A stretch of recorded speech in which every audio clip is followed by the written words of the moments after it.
Erectile dysfunction అంటే అంగం స్తంభించకపోవడం, ఇది అన్ని వర్గాల్లో మేము చూసే సమస్య.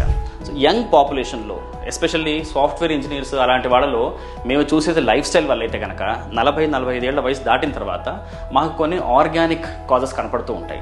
ఒకటి డయాబెటీస్.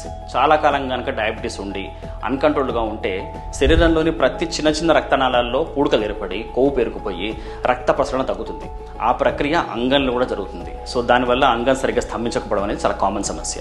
అది కాకుండా న్యూరలాజికల్ ఇష్యూస్ అంటే నరాలకు సంబంధించిన సమస్య, వెన్నుపూసలో ఇబ్బంది కానీ, వెన్నుపూసలో డిస్క్ పక్క జరిగిపోవడం కానీ, వెన్నుపూసలో ఏమైనా ఇంజురీస్ కానీ అలా జరిగిన వాళ్ళలో కూడా అంగం సరిగ్గా స్తంభించకపోవచ్చు.